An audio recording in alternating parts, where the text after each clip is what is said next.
जब भी अविश्वास प्रस्ताव यानी कि नो कॉन्फिडेंस मोशन लोकसभा में जमा कराया जाता है और उसको स्वीकृति मिल जाती है माननीय सभापति द्वारा, माननीय स्पीकर द्वारा, तो कोई भी लेजिस्लेटिव बिजनेस यानी कि कोई भी विधेयक या बिल सदन के भीतर नहीं लाया जाता, उस पर मतदान नहीं किया जाता जब तक नो कॉन्फिडेंस मोशन का फैसला नहीं हो जाता। लेकिन इस बार हम देख रहे हैं कि तमाम रूल्स, प्रोसीजर्स, कन्वेंशंस को ताक पे रखते हुए बिल पे बिल लाए जा रहे हैं, विधेयक पे विधेयक इंट्रोड्यूस किए जा रहे हैं और उन्हें पारित भी किया जा रहा है। ये दुखदाई है और ये सीधे तौर पे वायलेशन है संसदीय परंपरा का, संसदीय रूल्स प्रोसीजर्स का, संसदीय कानून का। और मेरी अपील रहेगी केंद्र सरकार से और सभापति जी से कि कृपया कर जब तक नो कॉन्फिडेंस मोशन का फैसला नहीं हो जाता, उस पर बहस, चर्चा और मतदान नहीं हो जाता, तब तक कोई लेजिस्लेटिव बिजनेस ट्रांजैक्ट नहीं होना चाहिए लोकसभा में। सर, विपक्षी गुट मणिपुर अपने सांसदों को भेज रहा है, क्या उद्देश्य है इसका?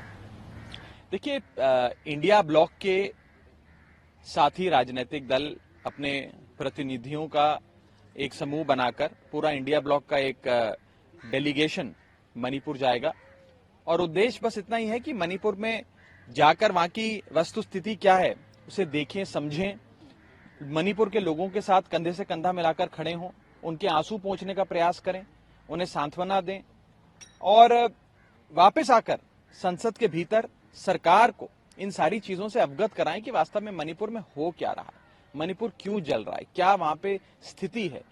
जो खबरें आ रही हैं वो तो ये बताती हैं और यहां तक कि मणिपुर के अपने बीजेपी द्वारा अपॉइंटेड गवर्नर, वहां के बीजेपी के एमएलए, वहां पे जो भारतीय जनता पार्टी के अपने पदाधिकारी हैं, वो ही चीख चीख कर कह रहे हैं कि मणिपुर जल रहा है, हजारों लोग बेघर हो गए, न जाने कितने लोगों की जानें चली गई, crimes against women, crimes against humanity चरम पर हैं।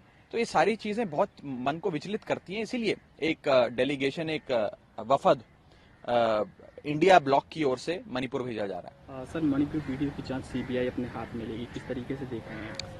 देखिए, जैसे अंग्रेजी में कहते हैं ना, टू लिटिल टू लेट।